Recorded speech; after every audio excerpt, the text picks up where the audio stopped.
Families in Fresno are hugging their children a bit tighter this morning after a national fright hit too close to home, with a Fresno student bringing a weapon onto an elementary school campus.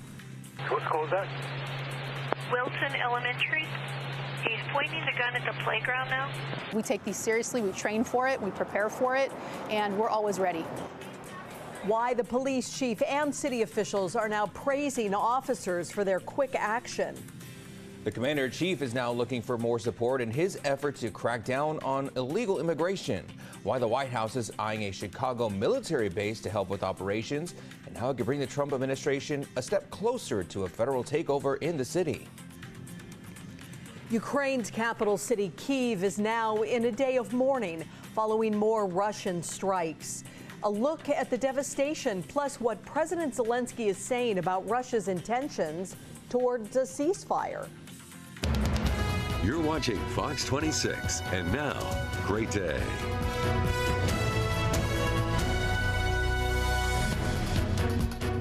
We begin this hour by taking you live to the Central Coast right now for a look at Morro Bay. Well, we can at least see a lot of the boats out there, so it looks right now, early this morning in this bay, that it is clear. As for the rock, and if we'll be able to see it, we can see the stacks though. So pretty clear morning this morning, at least in this vantage point. It is 5:01 on this Friday, August 29th. Good morning. Thanks for joining us today. I'm Kim Stevens. And I'm Carl Cook. Justin Willis and Liz Gonzalez are off today. Thank you so much for starting your day with us this Friday. Yeah, I would say Morro Bay is probably a good place to go this weekend, because we're not going to have triple digits again today. So we got to enjoy it while we last, because they're going to start kicking in tomorrow as we start the new month in a couple of days. But that's a little ahead of time. We'll focus on right now on our current conditions, because the conditions are also pretty good right now. 69 degrees with north-northwest direction wind speeds at 3 miles an hour, then dew point down to 52 degrees. And as far as your day planner goes, yeah, these are going to pick up a little bit this morning, or a little later, I should say, starting at 10 a.m. 77 degrees, 84 degrees around noontime, and then 95 at that 5 p.m. hour. And we'll also have some wind speeds picking up to 11 miles an hour with those clear conditions. So it's a pretty good day and a pretty good weather-wise to end the week. But yeah, that heat is starting to come back, and we'll explain when and for how long coming up.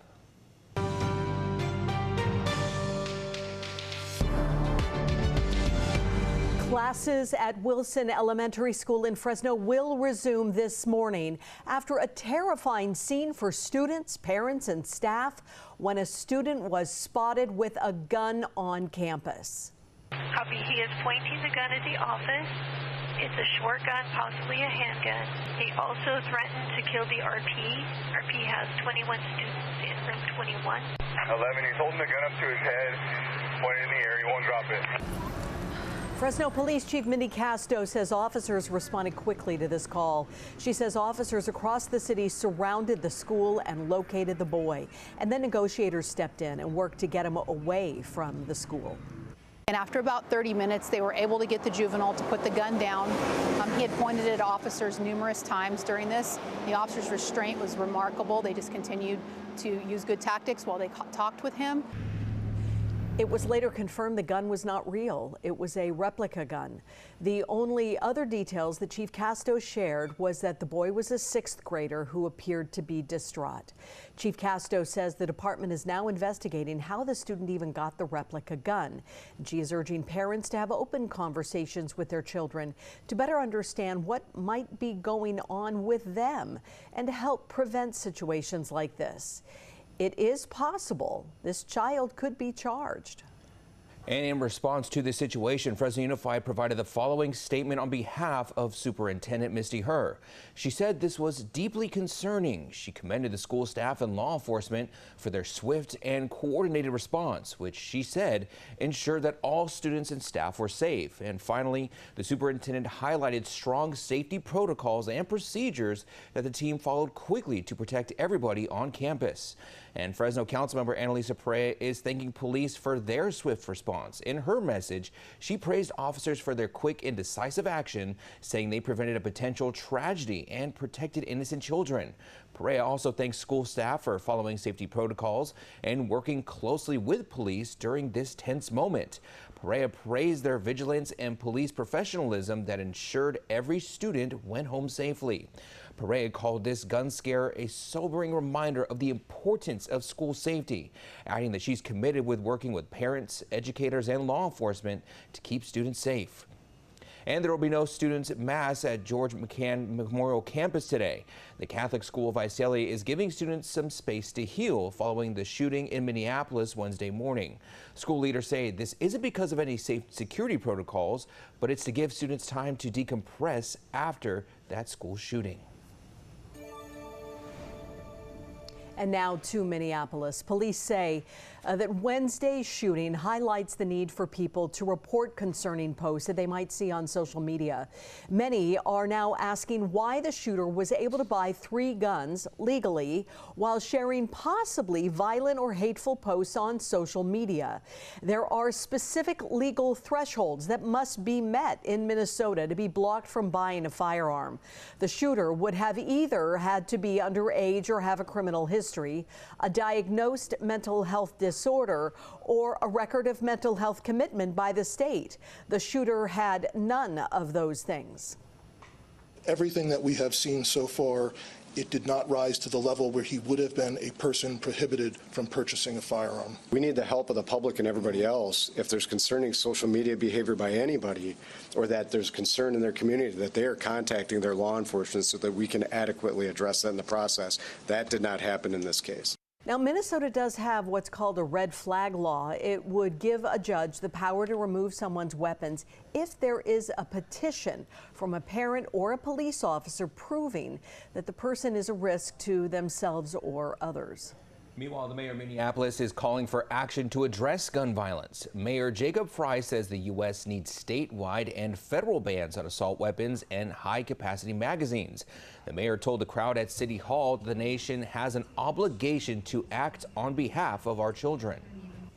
Of course, we're standing up with thoughts and with prayers, but thoughts and prayers are not going to cut it. It's on all of us to see this through so that there is an action, so that something like this never happens again. Now, Congress last passed safety gun legislation in 2022 after the school shooting at Robb Elementary in Uvalde, Texas. That bill enhanced background checks for buyers under 21 years old and even closed some gun buying loopholes. Authorities say the 3 firearms recovered at the Annunciation Catholic School in Minneapolis were legally bought by the shooter. And an investigation is underway in Washington, D.C. after a potential school shooting was stopped. A child was arrested accused of making threats on social media toward a public school. The Bureau of Alcohol, Tobacco, Firearms, and Explosive reports that federal agents and local authorities disrupted the potential school shooting. On Wednesday, authorities conducted a search warrant at a home where multiple firearms were recovered, and the arrest happened after that.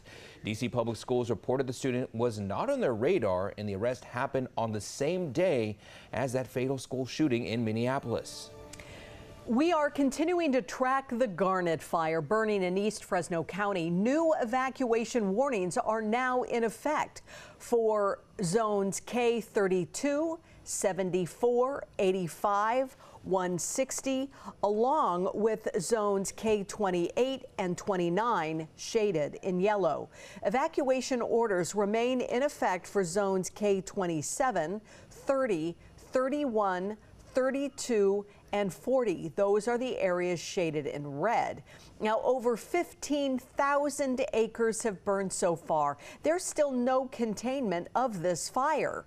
Fire crews have spent the last several days focusing on protecting the Balch Camp area. About 1,000 firefighters are already assigned, and more are expected to join to contain the fire's northern spread.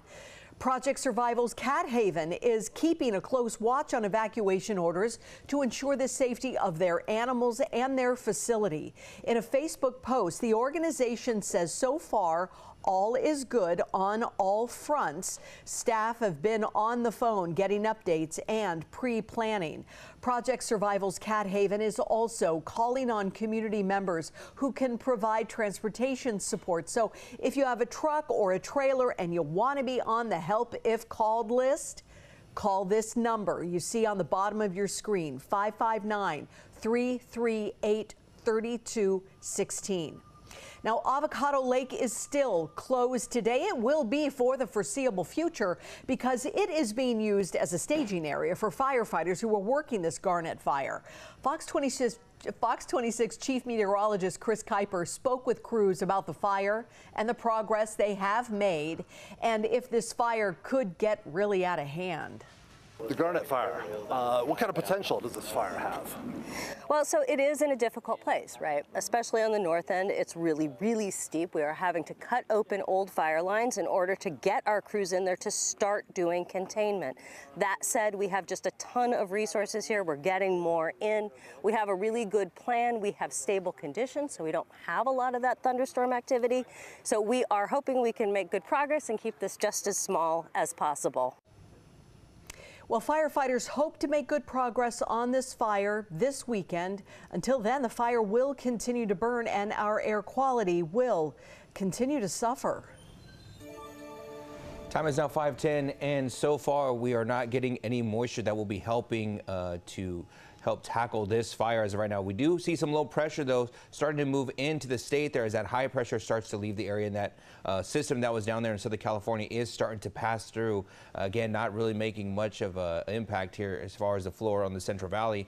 And the only thing we're going to see here is later on tonight around 7 p.m. you see this path of moisture there, mainly in the Sierra Nevadas, which hopefully would be able to go down a little more in the lower areas to help kind of tackle this fire. But as of right now, it looks like it's just going to clear up and just be a small patch of rain for just momentarily until tomorrow around 2 a.m.